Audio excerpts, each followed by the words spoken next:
Hello all of you, welcome back to my channel Mansi Knowledge Up. So yes, I hope you all are doing good at your places. And जो मेरे students हैं, कैसे चल रही है आप लोगों की पढ़ाई? So as you know, boards are approaching, तो थोड़ी nervousness तो होती है. So yes, keep practicing. Free mind होके अपना रिवीजन करो, कुछ नर्वस होने की नीड नहीं है, इजीली जाएगा पेपर. बोर्ड पेपर जो सेटअप होता है वो सबको देख के होता है कि जो जैसे थोड़े से मीडियम लेवल के होते हैं बच्चे या फिर कुछ जो होते हैं जो बहुत ज्यादा इंटेलिजेंट होते हैं, सबके अकॉर्डिंग सेट होगा. So no need to worry.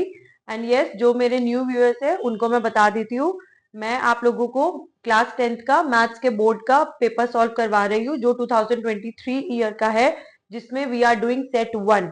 सो मेरी प्रीवियस वीडियोस में 4 वीडियोस मैंने बनाई है जिसमें मैंने section A B and C cover कर दिया है विद डिटेल्ड एक्सप्लेनेशन.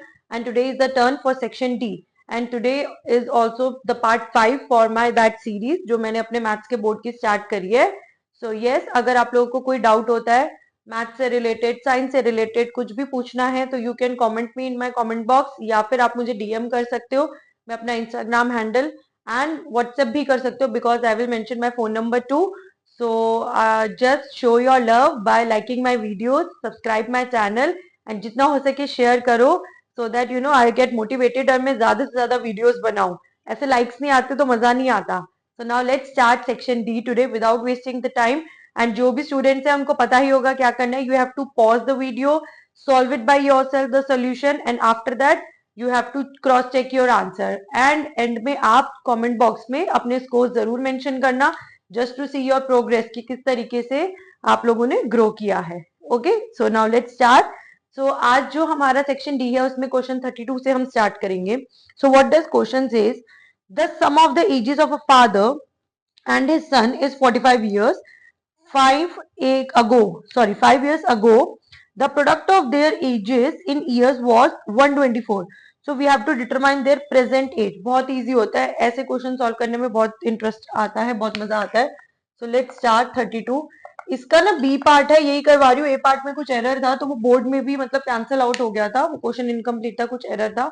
सो हम 32 का बी पार्ट से ही स्टार्ट कर रहे हैं. ओके, अब देखो क्या करना होता है आपको ना, पहले किसी की एज को लेट करना पड़ेगा एंड यू हैव टू सी कि आप किसकी एज को लेट करोगे. अब देखो जैसे इसमें क्लियरली दिया हुआ है the sum of the ages of a father and his son is 45 years. तो दोनों की एज जो है वो 45 years है. And at the end you have to determine the present age of both of them, दोनों की बतानी है. तो हम क्या करते हैं, अगर हम सन की एज को x years लेट कर लेते हैं तो फादर की जो होगी वो 45 माइनस x हो जाएगी. ठीक है, तो इसमें again you have to write down the statement let age, इसको प्रेजेंट एज ही कर लो. ठीक है, क्योंकि इन्होंने एंड में बोला है ना दोनों की प्रेजेंट एजेस फाइंड आउट करो. So let present age of son, ठीक है, बी एक्स ईयर्स. अब सन की हम एक्स ईयर्स ले रहे हैं तो क्लियरली बोला हुआ है दोनों की एजेस का सम जो है वो क्या है 45. So father's present age will be, father की क्या हो जाएगी 45 माइनस एक्स ईयर्स. यूनिट्स लिखना बिल्कुल ध्यान रखना, अगर आप यूनिट्स मेंशन नहीं करोगे तो उससे आपका फिर मार्क्स डिडक्ट हो जाएंगे. ठीक है, आगे क्या दिया हुआ है 5 years ago, मतलब 5 साल पहले की बात हो रही है तो दोनों में 5 years ago होगा, x माइनस 5 होगा और 45 माइनस एक्स माइनस 5 भी होगा. ठीक है, क्या दे रखा है the product of their edges was 124. तो इन दोनों के प्रोडक्ट का दे रखा है. ठीक है, तो हम यहीं पर एटीक्यू लगा देंगे. So we will write according to question. ठीक है, क्या बोल रहे हैं 5 years ago दोनों का प्रोडक्ट, तो ऐसे होगा x माइनस 5, ये 5 साल पहले सन की एज आ गई, एंड 45 माइनस एक्स माइनस 5 ये हमारे उसके फादर की एज आ गई. इन दोनों का प्रोडक्ट किसके इक्वल दे रखा है 124. ठीक है, ये गिवन है. यस, बस अब हमें सॉल्व करना है. इसको सॉल्व करना बहुत इंटरेस्टिंग है, फटाफट स्टार्ट करो जिनको आता है. इधर 45 माइनस 5 कर देती हूँ तो ये 40 माइनस एक्स हो जाएगा और x माइनस 5 है. ठीक है, उसके बाद हम नॉर्मल मल्टीप्लीकेशन रखेंगे. सो x माइनस 5, ठीक है, उसके बाद ये हो गया 40 minus X is equals to 124. देखते हैं क्वाड्रेटिक इक्वेशन बनेगी. तो पहले x से करो, it will B 40x, which implies का साइन लगा देना साथ साथ. ठीक है, so it will be 40x minus x square, then minus 5 into 40 it is 200, and minus minus plus it will be 5x. ठीक है, is equals to 124. अब सॉल्व कर देते हैं लाइक टर्म्स को एक साथ और अनलाइक टर्म्स को एक साथ. तो पहले 40x और 5x, ये 45x बन जाएगा। ठीक है, अभी पहले ऐसे ही करते हैं, लास्ट में रीअरेंजमेंट करेंगे। 45x माइनस एक्स को यही स्क्वायर को यही रखते हैं, माइनस 200 को ये रखते हैं, 124 पॉजिटिव इधर आके नेगेटिव, तो minus 124, it all equals to 0। ठीक है, अब रीअरेंजमेंट करते हैं, एक्स स्क्वायर को आगे ले आते हैं और माइनस है तो सबके साइन चेंज कर देंगे जैसे पॉजिटिव हो जाए, तो it will B plus x square minus 45x। ठीक है, और ये माइनस होता तो ये प्लस हो जाएगा 324 and it all equals to 0। ठीक है, अब यहाँ पर हम इसको सॉल्व करेंगे मिडिल टर्म स्प्लिटिंग से। अब मिडिल टर्म स्प्लिटिंग में क्या होगा, आपको कोई दो सेट ऑफ नंबर्स चाहिए जिनको मल्टीप्लाई करके 324 आए एंड प्लस माइनस करके माइनस 45 आए। तो क्या करेंगे, अगर डायरेक्टली आपको पता है तो आप उसको अप्लाई कर सकते हो, वो दोनों नंबर्स लिख दो, और you can use that quadratic formula जिसका डायरेक्ट फॉर्मूला होता है। नहीं तो मिडिल टर्म स्प्लिटिंग से करना है तो क्या करेंगे हम, जो ये हमारा सी टर्म होती है like A X square plus B X plus C, तो इसमें जो सी कॉन्स्टेंट टर्म है इसका हम प्राइम फैक्टराइजेशन करते हैं। ठीक है, तो चलो 324 का प्राइम फैक्टराइजेशन करते हैं। 2 से डिविजिबल है ये आपको दिख रहा है। ठीक है, आफ्टर दैट अगेन 281 जा, देन अगेन 227, 2 नहीं यहाँ पे 3 आएगा, 327 जा, देन अगेन यहाँ पे 3 9 जा, देन अगेन 3 3 जा and at the last 3 into 1। ठीक है, अब हमें क्या करना है, अब इनको ऐसे रीअरेंजमेंट करना है that at the end we get only 2 numbers जिनको प्लस माइनस करके माइनस 45 आ जाए। ठीक है, तो देखते हैं हमारा क्या क्या है। अब देखो 2 into 2 4, 4 into 3 12, अगर हम एक ये 12 ले लें है ना इनका एक साथ, एंड ये हमारा हो जाएगा 3 3 9 9 3 27। सो ये पॉसिबल नहीं है ना 27 और हमारा 12, ये कहीं से भी हमारा 45 नहीं लेकर आ रहे, तो ये सेट ऑफ नंबर तो नहीं बनेगा। नेक्स्ट देख लेते हैं, 2 2 जा 4, 4 3 जा 12, 12 3 जा 36, एक ले लेते हैं 36, और दूसरा हमारे पास क्या बचा 3 into 3 9, तो यस इन दोनों का सम जो होता है वो 45 होता है, तो यही वो सेट ऑफ नंबर है जो इसको हम कंसिडर करेंगे। ठीक है, तो अब हम किस तरीके से मिडिल टर्म स्प्लिटिंग करेंगे, it will be X square minus 36x minus 9x, minus minus plus and sign bigger number का माइनस, इसीलिए ऐसे ही है। ठीक है, और इनको जब मल्टीप्लाई करेंगे तो भी माइनस माइनस कट जाएंगे, प्लस 324 ही आएगा आंसर। बस अब हम इनकी पेयरिंग करते हैं, इधर हमने देखा x कॉमन तो अंदर बचा x माइनस 36। ठीक है, इधर माइनस 9 कॉमन तो अंदर वाले के साइन चेंज होंगे, x माइनस 36 इंटू 9 जो हमारा होता है वही होता है 324, तो सीधा 36 लिख दिया। जिसको अगर कंफ्यूजन है कि ये कैसे आया, तो देखो 3 + 2 5, 5 + 4 9, तो 9 का डिविजिबिलिटी रूल लगाया, तो यस ये डिविजिबल है। अगर आप लोगों को सारे डिविजिबिलिटी रूल्स जानने हैं तो मैंने शॉर्ट्स जो है उसमें ट्रिक्स सारी मेंशन कर रखी है, जिसमें मैंने 2 4 8 5 सबके मतलब डिविजिबिलिटी रूल्स बताए हुए हैं, तो आप वो भी देख सकते हो कि कैसे मैंने जज करा कि ये 9 से डिविजिबल है। ठीक है, अब ये 9 से डिविजिबल है, नहीं समझ आ रहा, सीधा इनको डिवाइड कर दो, 324 divided by 9, you will get 36 as the answer. ठीक है, ऐसे भी निकल आएगा। अब देखो ये दोनों ब्रैकेट सेम आ गए, तो इसका मतलब हमने ठीक करा है, तो हमारे दो फैक्टर्स बन गए x minus 9 and x minus 36 equals to 0। तो यहाँ से x की दो वैल्यू आ गई, एक हो गई 9 और एक हो गई 36। ठीक है, अब एक बात बताओ, हमने x किसको लिया था, हमने x कंसिडर करी थी सन की एज को, तो सन की एज 36 नहीं हो सकती ना, सन की एज 36 होगी तो फादर की क्या ही होगी, क्योंकि दोनों का सम 45 था, तो ये वाली हमारी जो होगी रिजेक्ट हो जाएगी। ठीक है, तो हम x इज इक्वल्स टू 36 को अभी लिख देंगे रिजेक्टेड, और जो सन की प्रॉपर एज मानी जाएगी दैट विल बी 9 ईयर्स। ठीक है, तो लास्ट में लिख ही देते therefore son's present age will be. ठीक है, दोनों की बताना है, आपके ये लास्ट में जो लाइन लिखने के भी मार्क्स होते हैं। ठीक है, इसलिए आपको एंड में रिजल्ट हमेशा इस तरीके से करके बताना है, प्रॉपर आंसर लिखेंगे आप। सन की प्रेजेंट एज कितनी हो गई 9 ईयर्स, और फादर की कितनी हो गई 45 minus 9 which is equal to 36 years. ठीक है, तो ये हमारे फाइनल आंसर हो गए। आई होप जो क्वेश्चन नंबर 32 था वो क्लियर हो गया, बहुत इजी क्वेश्चन होते हैं, बस आप बिल्कुल कंसंट्रेशन से करोगे तो आपका कोई भी रॉन्ग नहीं होगा। Now it's turn for question number 33।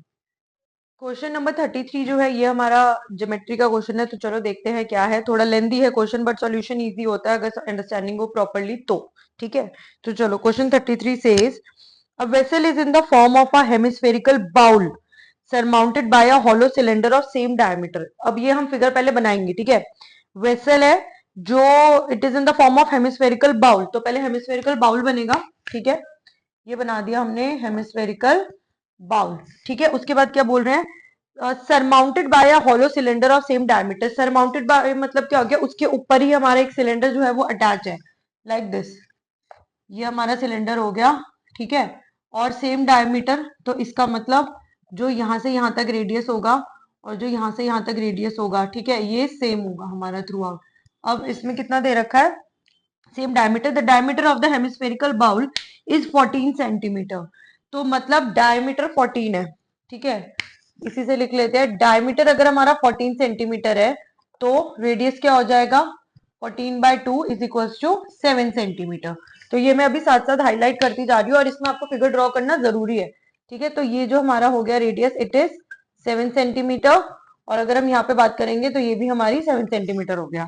Now further what the question is saying, इसमें बोल रहे हैं the diameter of hemispherical bowl is 14 and the total height of the vessel is 13 centimetre. अब टोटल हाइट ऑफ वेसल दी हुई है, ठीक है। तो इसका मतलब यहां से लेकर और यहां तक पूरी हाइट जो है, ठीक है, इट इज 13 सेंटीमीटर। ये 13 दी हुई है। अब यहाँ पर देखो, हम थोड़ा यहीं पे कुछ समझेंगे कि हाइट ऑफ सिलेंडर निकालनी है। ये आपको पता है जो हेमिस्फेयर है ये थ्रू आउट सेम रहता है ना, इसका रेडियस। तो ये 7 है तो ये भी 7 ही होगा, ठीक है, क्योंकि यहाँ इसमें तो हाइट होती नहीं है, एक्चुअली ये हमारा रेडियस ही चलता है।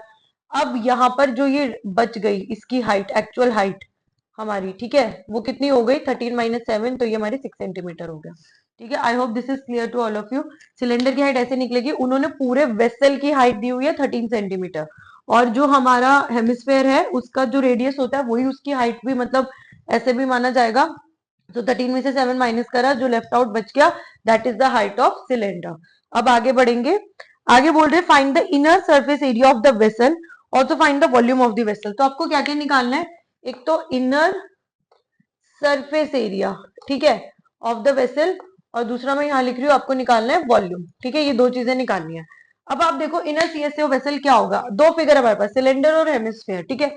तो इनर सीएसए ऑफ वेसल में पहले इनर सीएसए ऑफ सिलेंडर हो जाएगा, तो जो इसका फॉर्मूला बनेगा उसमें क्या होगा, इनर सीएसए ऑफ सिलेंडर, ठीक है। या इनर मत लिखो, सीएसए ऑफ सिलेंडर भी लिख दो चलेगा, प्लस हमारे जो हेमिस्फेयर है उसका भी सीएसए निकलेगा, ठीक है, सीएसए ऑफ हेमिस्फेयर। ये दोनों जब हम इनको हम ऐड कर देंगे, तो इन्होंने हमें क्वेश्चन में बोला था we have to find the inner surface area of vessel, तो inner surface area of vessel निकल आएगा। अब वॉल्यूम कैसे निकलेगा, दोनों के वॉल्यूम को ऐड कर देंगे। इसमें भी क्या होगा, अगर हम वॉल्यूम का फॉर्मूला लिखे यहाँ पे, ठीक है, तो वॉल्यूम में भी हम क्या करेंगे, we will add the volume of cylinder along with the volume of hemisphere. चलो अब अगर फॉर्मूले आते हैं तो कुछ भी नहीं है ये क्वेश्चन, 2 मिनट का क्वेश्चन है, अगर फॉर्मूले आते हैं तो फटाफट सॉल्व हो जाएगा। Okay, now let's start doing the solution. सबसे पहले मैं सीएसए निकालूंगी, ठीक है। तो अब देखो यहाँ पर मैं सीधा लिख रही हूँ, inner surface area is equal to formula CSA of cylinder 2πr/h plus हमारा सीएसए ऑफ हेमिस्फेयर क्या होता है, 2πr², ठीक है। आई होप ये फॉर्मूला सबको क्लियर होगा। ये दोनों फॉर्मूले लगा दिए, अब इसी से हम वैल्यू पुट करके अपना आंसर सॉल्व करेंगे। अब यहाँ पर आप देखो इधर हो क्या रहा है कि 2πr कॉमन है, ठीक है, तो हम कॉमन ले लेते हैं to simplify our calculation. 2πr हमने कॉमन ले लिया, इधर से बचेगा h और प्लस इधर से बचेगा r, ठीक है। अब वैल्यूज पुट करते हैं, जब हम वैल्यूज पुट करेंगे इट विल बी 2 इंटू 22/7। आपको मेंशन नहीं है ना इसमें कि use by this and that, तो अपनी मर्जी से कुछ भी ले सकते हो, नहीं तो कभी कभी स्पेसिफाई होता है कि आपको 3.14 लेना है। अब r क्या था हमारा 7, ठीक है, ब्रैकेट h सिलेंडर की कितनी थी h 6 और रेडियस कितना है अगेन 7, ठीक है। बस इसको सॉल्व कर लो। अब यहीं पे देखिए 7 से 7 हमारे कैंसिल हो गया, 2 इंटू 22 इट इज 44 और मल्टीप्लाई हो गया 6 + 7 इज 13। अब फटाफट इन्हें मल्टीप्लाई करो। देखो ये भी मैंने शॉर्ट ट्रिक आप लोगों को अपने उसमें शॉर्ट्स में बताई हुई है कि कैसे हम 2 डिजिट का मल्टीप्लीकेशन फटाफट करते हैं, मैं वही कॉन्सेप्ट यूज करूंगी, ठीक है। ये 12 हो गया, 12 एंड 4 16 17 1 कैरी 4 एंड 5 72, ठीक है। तो ये हमारा आ गया 572 सेंटीमीटर स्क्वायर, ठीक है, ये हमारा एरिया आ गया। अब नेक्स्ट हमें वॉल्यूम ऑफ वेसल निकालना है, उसका भी मैंने फॉर्मूला यहाँ लिखा हुआ था, वॉल्यूम ऑफ सिलेंडर और वॉल्यूम ऑफ हेमिस्फेयर, तो मैं डायरेक्टली यहाँ पे लिखूंगी। वॉल्यूम क्या हो जाएगा हमारा, अब वॉल्यूम ऑफ सिलेंडर क्या होता है, πr²h plus volume of hemisphere 2/3 πr³ I hope आप लोगों को ये फॉर्मूला भी पता होगा, ये दोनों फॉर्मूले। अब इसमें भी देख लो आप, पाई कॉमन आ रहा है, आर स्क्वायर कॉमन आ रहा है, ठीक है, तो हम ले लेते हैं यहीं पे। सो पाई एंड आर स्क्वायर कॉमन, इससे सिंप्लीफाई हो जाती है हमारी जो कैलकुलेशन है। एच बचा आगे से, पीछे से 2/3 बचा और एक आर बचा, ठीक है। अब वैल्यू पुट करनी है, ऊपर करती हूँ, उसके बाद हम लास्ट में दोनों आंसर्स लिखेंगे। जिनको आ रहा है वो अपने आप करते रहे एंड जस्ट क्रॉस चेक करो आंसर एट दी एंड, ठीक है। तो ये हमारा क्या हो गया, वैल्यू पुट करते हैं हम वॉल्यूम की।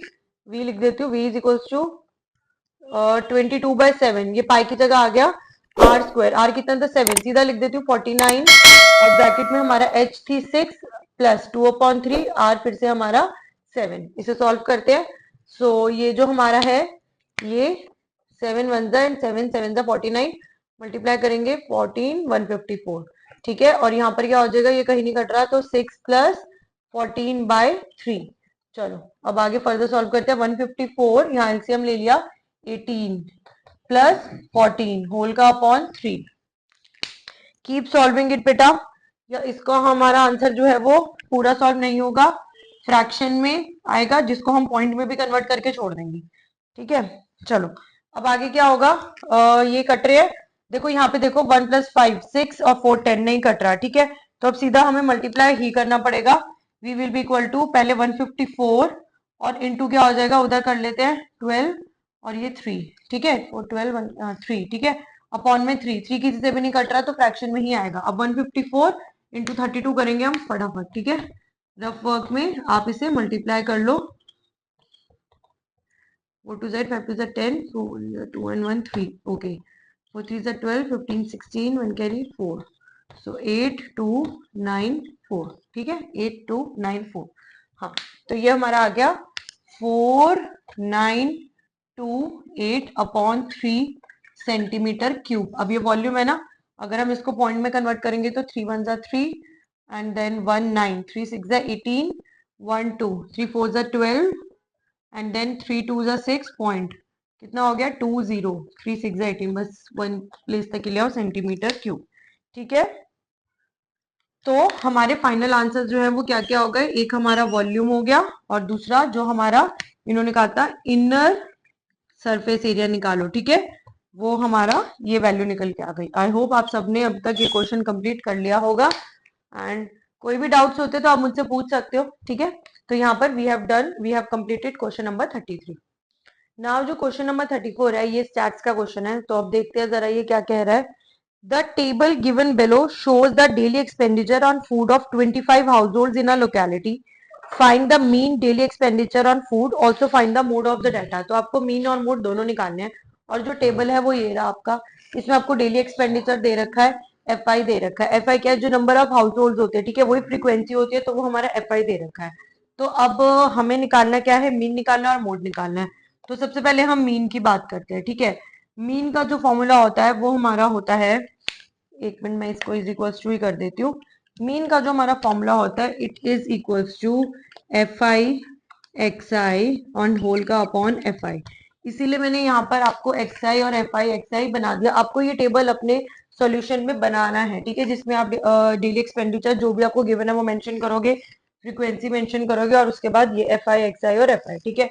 तो अगर हम यहीं पे देखें, एफ आई का सिग्मा जो है वो कितना होगा, तो हम इसको ऐड कर लेते हैं, 5 + 4 9, 9 एंड 12 कितना हो गया, 21 22 23 24 25। और देखो आपको दे भी रखा है ना कि they are talking about 25 household, ठीक है, तो 25 ही दे रखे हैं। तो अगर हम यहाँ पे देखें तो हमारा जो, मैं उधर एंड में लिख देती हूँ, 1 सेकेंड, ठीक है, यहाँ पर स्पेस है। सो जो हमारा एफ आई होगा, ठीक है, सिग्मा एफ आई, सिग्मा एफ आई, उसकी वैल्यू जो हमारी है वो कितनी हो गई, 25, राइट। अब हमें क्या निकालना है, सिग्मा एफ आई एक्स आई, जिसकी वैल्यू चाहिए, ठीक है। तो वो भी मैं यहाँ लिख देती हूँ, we need to find out sigma F I X I. अब उसकी वैल्यू कितनी आती है, लेट्स सी। सबसे पहले क्या करेंगे, एक्स आई निकालेंगे। अब एक्स आई आप लोगों को पता है ना क्या होता है, upper limit plus lower limit upon 2, तो 100 + 150 250 upon 2 125। I am directly writing down the values, अगर आपको करना तो आप कैलकुलेट करके देख लो। 150 और 200 इसका होगा 175, 200 और 250 इसका होगा 225, मिड वैल्यू ही होती है। 250 और 300 इसका हो जाएगा 275, 300 टू 350, इसका हो जाएगा 325। ठीक है, आगे बहुत कुछ कैलकुलेट करने, तो इसलिए बेटर है कि इसको आप इसी तरीके से कर लो। ठीक है, अब हम आ जाते हैं एफ आई एक्स आई पे, मतलब मल्टीप्लाई होंगे एफ आई और एक्स आई। तो 125 इंटू 4 कितना हो जाएगा 500। Yes, 125 into 4 500। जो ऐसे माइंड में हो रहे हैं उनको माइंड में ही करके देखते हैं, बाकी आप करना।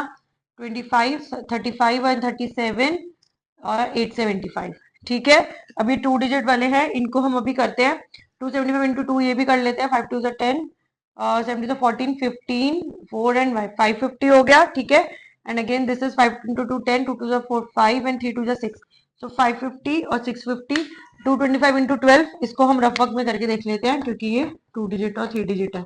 ठीक है, तो 225 इंटू 12 सबसे पहले ये करते हैं। 450 हो गया। ठीक है, देन ये हमारा 225 भी आ गया, ऐड कर लेते हैं 0 10 एंड 4 5 6 7 एंड 2 2700 आ गया। ठीक है, तो यहाँ पर हमारा सिंपली आंसर आ गया 2700। अब नेक्स्ट टास्क हम लोगों को इनको करना है ऐड। ठीक है, ताकि हमारे पास एफ आई एक्स आई की वैल्यू आ जाए।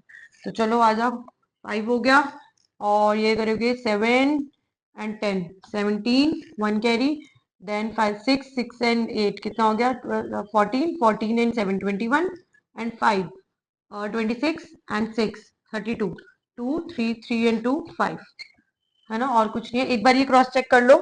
5275, आई होप ठीक ही करी होगी मैंने कैलकुलेशन। चलो अब क्या करना है, मतलब हमारे पास एफ आई एक्स आई की वैल्यू आ गई 5275। अब सिंपली मैं यहाँ पे वैल्यूज पुट कर दूंगी। ठीक है, एफ आई एक्स आई की जगह न्यूमरेटर में 5275 अपॉन एफ आई की जगह सीधा 25। अब ये कट रहे हैं, देखो फिर से डिविजिबिलिटी रूल 25 का डायरेक्ट लगाओ, क्योंकि मैंने बताया हुआ लास्ट की 2 डिजिट्स जो होती है उसको हम कंसिडर करते हैं। अगर प्रॉपर डिटेल में समझना है तो मेरी शॉर्ट ट्रिक्स देखो, जिसमें मैंने इसको क्लियरली बता रखा है। अब मैं ये डायरेक्टली काटूंगी क्योंकि मुझे पता है 25 के टेबल में आता है। जिनको नहीं आता 5 का आता है वो फिर पहले 5 से कट करो और अगेन रिपीट करो स्टेप। ठीक है, तो 25 इंटू 2 50, 25 वन 25 एंड 25 वन 25। तो इसका मतलब हमारी जो मीन की वैल्यू है वो कितनी आ गई 211। ठीक है, ये मीन हो गया। अब ये आई होप आप लोगों को क्लियर होगा। इसके बाद हम मॉड करें। अब हम मॉडल क्लास के बारे में पढ़ते हैं, मतलब मॉड निकालने तो उसके लिए पहले हमें मॉडल क्लास पता होना चाहिए। आपको पता है हम मॉडल क्लास कैसे फाइंड आउट करते हैं। मॉडल क्लास फाइंड आउट करने के लिए हमें देखना पड़ता है कि जो हमारी एफ आई थी उसमें सबसे हाईएस्ट फ्रीक्वेंसी किसकी है। ठीक है, तो आपको यहाँ क्लियरली दिख रहा है 12 जो है वो हाईएस्ट फ्रीक्वेंसी है, तो मतलब 200 से 250 ये जो रेंज होगी this will be model class. ठीक है, अब एक बार फॉर्मूले पे भी आ जाओ। देखो ये मॉड का फॉर्मूला होता है L plus F one minus F not upon में 2f1 माइनस एफ नॉट या f0 minus f2 into H. ठीक है, तो अब इसमें ये एल f1 f0 ये सब जो है हम एक बार लिख लेते हैं साइड में, ताकि कैलकुलेशन इजी रहे। तो एल हमारा क्या है, एल हमारा जो है वो लोअर लिमिट होती है हमारी मॉडल क्लास की, तो वो हमारी हो गई, देखो this is the model class. ठीक है, तो वो हो गई हमारी 200 ये। उसके बाद F1 क्या होती है, इसी की जो हमारी फ्रीक्वेंसी होती है वो हमारी होती है F1, तो वो हो जाएगी 12। F0 होती है जो प्रीसीडिंग होती है, तो मतलब 5, और F2 हो जाती है जो नेक्स्ट होती है, तो इट विल बी 2। और H क्या होता है, upper limit minus lower limit, तो मतलब वो हमारी हो गई 50 क्लास साइज जो होता है हमारा। ठीक है, तो चलो अब हम ये वैल्यूज पुट करते हैं और यहीं से आंसर निकाल देंगे। हमें इसकी नीड नहीं है तो मैं ये इरेज कर रही हूँ। ठीक है, चलो वैल्यूज पुट करते हैं फटाफट and we will find out the answer. तो हमारे पास यहाँ पे L कितना है 200, राइट, प्लस F1 हमारा हो गया 12 माइनस 5 एंड देन अपॉन कितना है अब 2f1, तो ट्वाइस ऑफ f1 हमारा हो गया 12 minus F not 5 minus F2 2। ठीक है, ये पूरा एक्चुअली एक ही ब्रैकेट है एंड देन इनटू 50 कर देंगे h। ठीक है, ये एक ब्रैकेट है एंड आफ्टर दैट यहाँ पर हम 50 लिख रहे हैं जो मल्टीप्लाई हो रहा है। ठीक है, अब पहले ब्रैकेट सॉल्व करो, पहले ब्रैकेट सॉल्व होगा उसके बाद आगे चलेंगे। मैं ये फॉर्मूला भी रेस कर देती हूँ क्योंकि ये तो अब सबको पता चल ही है। ठीक है, चलो क्या हो जाएगा अब हमारा 200 प्लस 12 माइनस 5 हमारा हो गया 7 अपॉन 24 माइनस 5 माइनस 2 सीधा माइनस 7 लिख रही हूँ और इंटू 50। देखो मैंने वैल्यूज पुट करी है और कुछ नहीं करा, इसको सॉल्व करा। 200 12 माइनस 5 7 अपॉन 24 12 2 इंटू 12 और माइनस 5 माइनस 2 माइनस 7 हो गया और इंटू 50। ठीक है, अब पहले मल्टीप्लीकेशन होता है बॉड मास के अकॉर्डिंग, आपको भी पता है। अंदर पूरा सॉल्व करके हम पहले मल्टीप्लीकेशन करेंगे। ठीक है, तो ये भी रेस कर ही देती हूँ, क्या ही करना है। आप लोगों ने नोट तो कर ही लिया होगा सारा, यहाँ तक स्पेस हो जाएगी थोड़ी कैलकुलेशन की। चलो, तो यहाँ पर अब हम आगे करेंगे अगर, सो इट विल बी 200 प्लस 7/24 में से 7 गए, कितना 17, ठीक है, और इंटू 50, ये करना ही है। तो ये हमारा कितना हो गया, 200 प्लस 350/17। अब इसका एलसीएम लेंगे तो इट विल बी 3400 प्लस 350/17, ठीक है। अब इन्हें ऐड कर लेते हैं तो इट विल बी 5073, 3750/17। और अगर आप इसे पॉइंट में कन्वर्ट करेंगे तो इट विल बी 220.59, ठीक है। तो देयरफॉर हमारे पास जो मॉड है उसकी वैल्यू आ गई 220.59, और हमने जो मीन निकाला था वो क्या निकाला था, इट वाज 211, ठीक है। तो ये हमारे दोनों आंसर हो गए। इस तरीके से आपको इस क्वेश्चन को सॉल्व करना है। So I hope question number 33 is clear to all of you. Now it's turn for question number 35। इसके दो पार्ट है, तो चलो पहले ए पार्ट करते हैं, ठीक है। और ये ट्रिगो का है हमारा, बेसिकली एप्लीकेशन ऑफ ट्रिगो का। तो 35 क्वेश्चन का ए पार्ट क्या कह रहा है, TV tower stands vertically on the bank of a canal, okay, from a point on the other bank directly opposite to the tower, the angle of elevation of the top of the tower is 60 degree. तो चलो इस figure को बनाते हैं। ये हमारा tower है, ठीक है, और ये अपोजिट हो गया। यहाँ से जो एंगल ऑफ एलिवेशन है इट इज 60 डिग्री, ठीक है। और इसकी हाइट को हम h ले लेते हैं, ठीक है, और यहाँ पर हम x ले लेते हैं। अब देखते हैं हमें क्या क्या गिवन है, तो वैल्यू पुट कर देंगे जो वैल्यू होगी। आगे बोल रहे हैं from another point 20 metre away from the point on the line joining this point to the foot of the tower, the angle of elevation of the top of the tower is 30 degree. अब ध्यान से सुनो, ये क्या बात कर रहे हैं, जो ये पॉइंट है, जैसे अगर इन्हें हम अभी नेम दे दें ए बी सी, तो सी से 20 मीटर अवे, ये 20 मीटर डिस्टेंस है, ठीक है। यहाँ पर आगे एक डी पॉइंट, यहां से जो एंगल ऑफ एलिवेशन है of the top of the tower it is 30 degree, ठीक है। ध्यान से क्वेश्चन पढ़ोगे, ये कहना चाह रहा है। तो अब आगे क्या बोला है, 30 degree find the height of the tower. तो सिंपली हमें h निकालना है। चलो लेट्स डू इट, ठीक है। अब यहाँ पर हमें करना क्या होता है, सीधा हम आपको पता है परपेंडिकुलर बेस, तो यहाँ पर हमारा tan का वर्क होगा, ठीक है। हम tan के हिसाब से सॉल्व करेंगे, सीधा लिखते हैं। अच्छा, हम किस में लगा रहे हैं, वो भी ट्रायंगल भी चलो मेंशन कर देते हैं, ठीक है। ट्रायंगल मेंशन कर देते हैं, तो हम बोलते हैं इन ट्रायंगल ए बी सी, ठीक है। इसमें देख रहे हैं tan 60 डिग्री जो होगा वो किसके इक्वल होगा, h/x, है ना, परपेंडिकुलर अपॉन बेस, h/x। तो tan 60 डिग्री की वैल्यू कितनी होती है, √3, it is equals to h/x। यहां से we can say that h is equals to √3x, ठीक है। ये हमने एक इक्वेशन बना ली। दो इक्वेशंस बना के सॉल्व करनी है, बहुत सिंपल है ये, ठीक है। अब हम नेक्स्ट ट्रायंगल कंसीडर कर लेते हैं ए बी डी। तो in triangle A B D, इसमें क्या होगा, tan 30 degree, again perpendicular upon base, तो h/, अब बेस पूरा है 20 प्लस x, ठीक है। ये b वर्टेक्स से काउंट करा जाएगा, तो it will B 20 plus x। अब इसे सॉल्व करते हैं, tan 30 की वैल्यू 1/√3, तो 1/√3 is equals to h/20 plus x। यहां से अगर हम चाहे तो सीधा h की वैल्यू निकालें तो वो हो जाएगी 20 प्लस x अपॉन में √3, ठीक है। ये हमारे पास होगी सेकेंड इक्वेशन।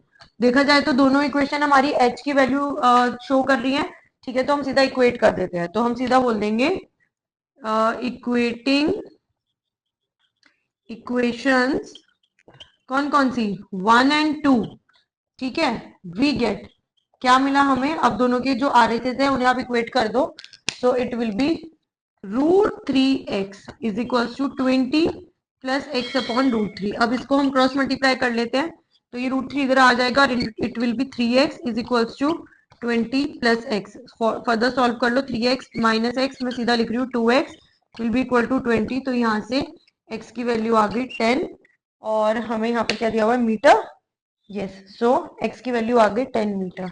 इसका मतलब ये हमारे पास जो डिस्टेंस था, ठीक है, ये कितना है 10 मीटर। तो यहीं से हमारी हाइट पे आ जाएगी। हाइट हमारी क्या थी, √3x, किसी में भी पुट कर दो वैल्यू, ठीक है। अब यहाँ लिख सकते हो पुट x इन इक्वेशन 1, ठीक है। वो शॉर्ट है तो जल्दी हो जाएगा। तो h की वैल्यू क्या हो जाएगी हमारी 10√3 मीटर, ठीक है। यहाँ पे हमारा जो क्वेश्चन नंबर 35 है उसका ए पार्ट फिनिश हुआ, ठीक है। इसमें आपको रूट की वैल्यू गिवन थी क्या? हाँ, नहीं गिवन थी ना। अगर गिवन होगी तो वैसे तो आपको पता ही होगा 1.73 होती है, तो आप उससे मल्टीप्लाई कर दो। 10 को 1.73 से मल्टीप्लाई करोगे 17.3 मीटर आ जाएगा, तो वो भी लिख सकते हो, ठीक है। 17.3 मीटर, क्यों? क्योंकि √3 इज इक्वल टू 1.73, नहीं तो एज इट इज भी छोड़ सकते हो, राइट, ठीक है। तो ये हमारा 35 का ए पार्ट कंप्लीट हुआ। Now it's turn for question number 35 B part. A part हम कर चुके हैं जो ट्रिगो का था, बेसिकली एप्लीकेशन ऑफ ट्रिगो। तो जो बी पार्ट है वो भी हमारा एप्लीकेशन ऑफ ट्रिगो पे ही बेस्ड है। So let's read it and let's do it. इसके साथ हमारा सेक्शन डी जो होगा वो कंप्लीट हो जाएगा, ठीक है। सो आपकी स्क्रीन पे क्वेश्चन फ्लैश हो गया होगा, यू कैन स्टार्ट रीडिंग। क्या कह रहा है? An aeroplane when flying at a height of 4000 metre from the ground passes vertically above another aeroplane at an instant when the angle of elevation of the two planes from the same point on the ground are 60 degree and 45 degree respectively. So अब पहले हम इसकी figure बनाते हैं, वो समझते हैं किस तरीके से हमारा ये क्वेश्चन कहना चाह रहा है। देखो, an aeroplane when flying at a height of 4000 metre from the ground. तो पहले हम बात करते हैं कि कोई भी एक प्लेन है, ठीक है, जो 4000 मीटर की हाइट पे फ्लाई कर रहा है, राइट।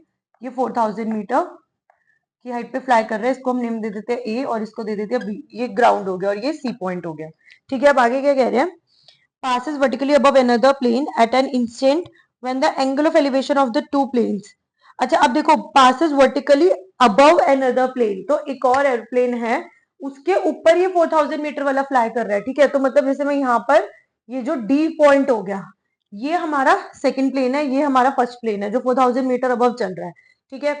और जो ये है हमारा डी जो है ये एक अनदर प्लेन है, और जो ऊपर वाला प्लेन है वो पास कर रहा है वर्टिकली अबव अनदर प्लेन। मतलब ए वाला प्लेन जो है वो वर्टिकली अबव डी पास कर रहा है, ठीक है।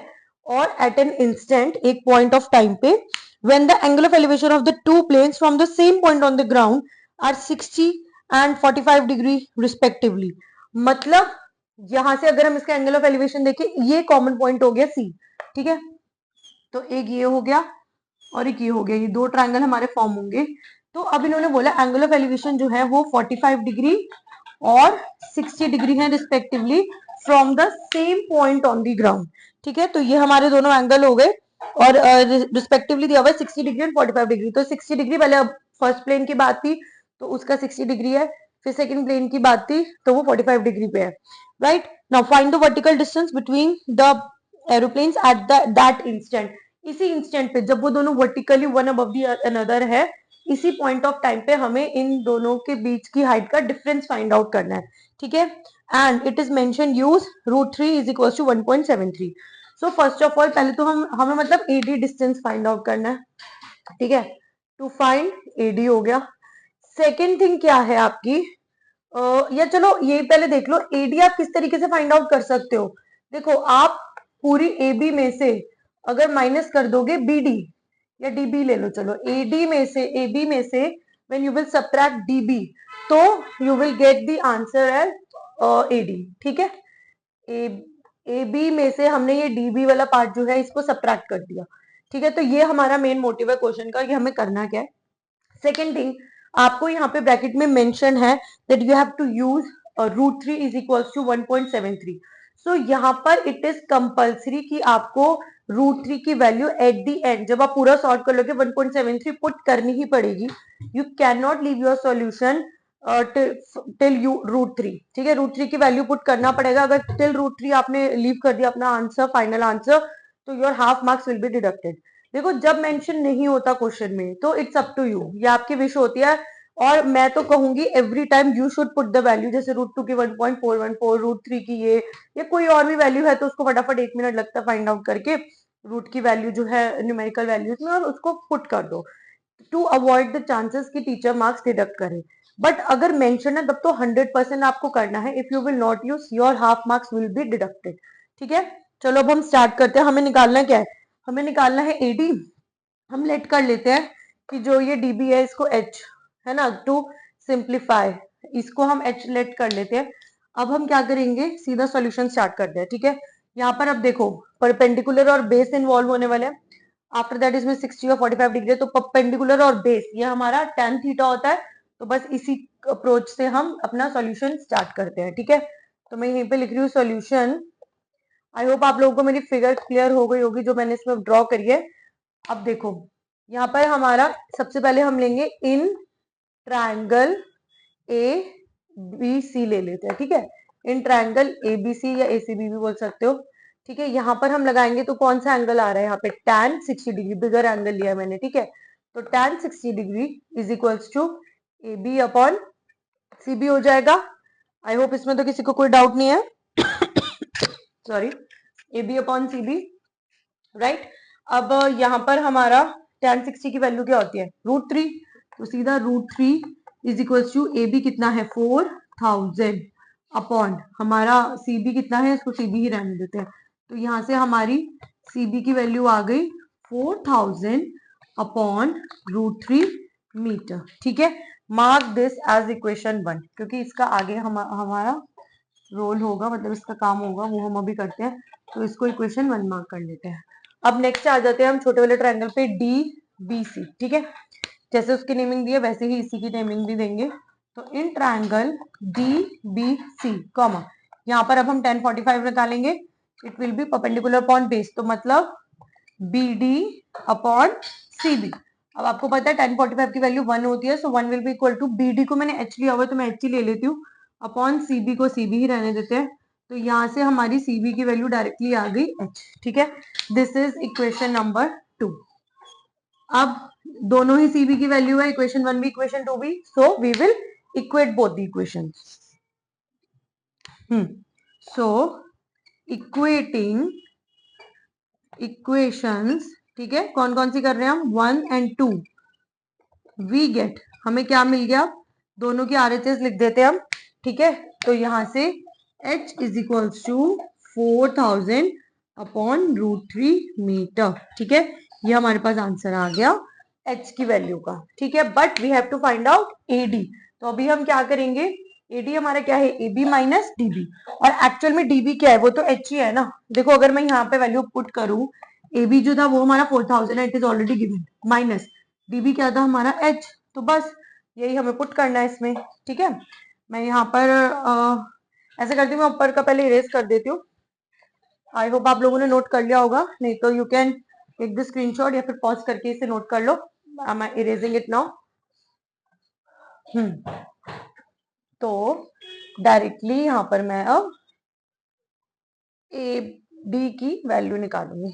ठीक है, okay, so A D is equals to, सीधा लिख रही हूँ 4000 माइनस H क्या है हमारा 4000 अपॉन √3।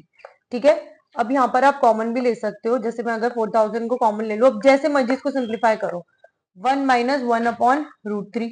ठीक है, अब मैं √3 की वैल्यू अगर यहीं पुट कर दूं तो इट विल बी 4000 और यहाँ पर 1 माइनस 1 अपॉन 1.73, यही वैल्यू गिवन है। ठीक है, अब हम इसका एलसीएम ले लेंगे और उसी के थ्रू सॉल्व करेंगे। So AD will be equal to 4000 और ब्रैकेट में 1.73 माइनस 1 होल अपॉन में 1.73। एलसीएम लिया है क्योंकि दोनों अनलाइक टर्म थे, उनको लाइक फ्रैक्शन में कन्वर्ट करके फिर सॉल्व कर रही हूँ। ठीक है, अब यहाँ से एडी की वैल्यू कितनी हो गई 4000 और विद इन ब्रैकेट 0.73, ठीक है, अपॉन 1.73 इतना होगा। अब ये देखो कोई भी किसी से भी डिविजिबल नहीं है, पॉइंट के बाद दो प्लेस, पॉइंट के बाद दो प्लेसेस। ठीक है, सीधा हमारा पॉइंट टू पॉइंट कैंसिल हो गया। अब क्या करेंगे हम नेक्स्ट हम क्या करेंगे, अब मल्टीप्लाई करना है और डिवाइड करना है। ठीक है, फ्रैक्शन में भी छोड़ देंगे आंसर और उसमें भी छोड़ देंगे। तो अगर हम इसे करें तो क्या हो जाएगा, यहीं पे करती हूँ, देखो 4000 को पहले 73 से मल्टीप्लाई कर लो। ठीक है, चलो 4000 को क्यों करना है, 4 को ही करते हैं ना, ऐसे ही कर लेते हो। चलो 4000 को 73 से मल्टीप्लाई करा तो ये क्या हो जाएगा हमारा, पहले तो 3 जीरोस लगा दो, अभी 4 इंटू 3 12, 4 7 28 और 29, 292,000 अपॉन 173। ठीक है, अब हमारा नेक्स्ट स्टेप क्या होगा, इसको डिवाइड करना है। तो रफ वर्क में करते हैं 173 एंड 292,000. आप लोग जल्दी से अपने आप करो and just check the answer. हम एक डेसिमल प्लेस तक ले चलते हैं इसको, ठीक है. तो पहले तो 1 जाएगा, तो माइनस करा 911, ठीक है ना. हाँ, अब हमने 0 कैरी फॉरवर्ड कर लिया. सो नेक्स्ट विल बी, इसको हम करके देखते हैं. अगर हम इंटू 6 करें तो 6 3 18, 1 कैरी, 6 7 इंटू 6 42, 43, 6 1 4 10, 1038, यही जा रहा है, ठीक है. 6 से करा, सो सॉरी, ये रफ वर्क में करना है, ठीक है. Cross multiplication, sorry, normal multiplication जो मैं कर रही हूँ 1038, रफ में करोगे 2, 8 माइनस 3 इज 5 एंड 1, ठीक है. नाउ अगेन 0 हमारा आ गया नीचे, तो ये 6 था, 8 करके देखते हैं, ठीक है. इंटू 8 कितना होगा ये 24, 8 इंटू 7 56 एंड 2 58, 8 1 8 एंड 5 13, 1384. एक बार 9 से भी करके देख लेते हैं कितना आ रहा है. 9 into 3 is 27, 9 7 is 63, 65, 9 into 1 is 9 and 6 15. बड़ा हो रहा है ना 1557, ठीक है. तो हम 8 पे करेंगे, दैट इज 1384. तो 8 से करा 1384, माइनस करा 6, 11 माइनस 8 3 एंड ये 4 माइनस 3 1, ठीक है. एक और 0 हमारा जो है वो हमने कैरी फॉरवर्ड कर लिया. 1360, 8 पे नहीं जा रहा, 7 पे जाएगा, ठीक है. तो कितना होगा 7 इंटू 3 21, 49, 51, 7 और 51, हाँ 12, ठीक है. माइनस करा, 10 में से 1 गए 9, 5 में से 1 गए 4 और ये हो गया, ठीक है. अब पॉइंट लग गया 10, 490. तो हम सीधा 173 इंटू 2 करके देख, नहीं 3 करके देखते हैं पहले. 9 21 51, बड़ा हो रहा है तो 2, ठीक है. बस यहीं पे छोड़ दो, ज्यादा करने की जरूरत नहीं है. तो इसका मतलब हमारी एडी की वैल्यू जो आ गई वो या तो इतना मीटर या फिर 1687.2 मीटर. और ये अप्रोक्स वैल्यू ही है, एग्जैक्ट वैल्यू नहीं है, क्योंकि मैंने पॉइंट पूरा नहीं करा है सॉल्व, ठीक है. This is the final answer, जहां से हमें एडी जो है वो मिल गया, ठीक है. So here we come to the end of section D. I hope ये आपको कंप्लीट समझ आ गया होगा. किसी को कोई डाउट होता है तो मैंने पहले भी आपको मेंशन करा हुआ है, आप मुझे डीएम कर सकते हैं, आप मुझे कमेंट बॉक्स में भी पूछ सकते हैं, ठीक है.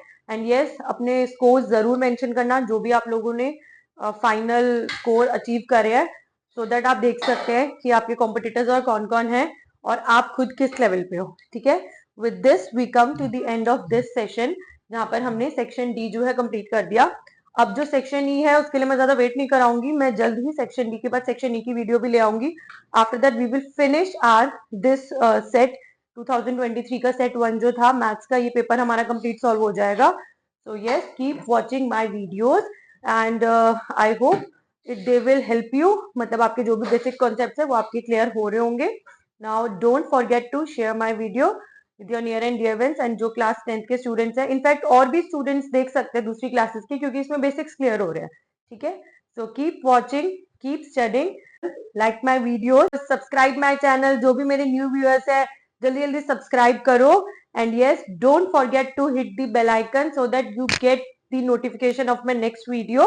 And see you in my next video with section E and the last part of this paper.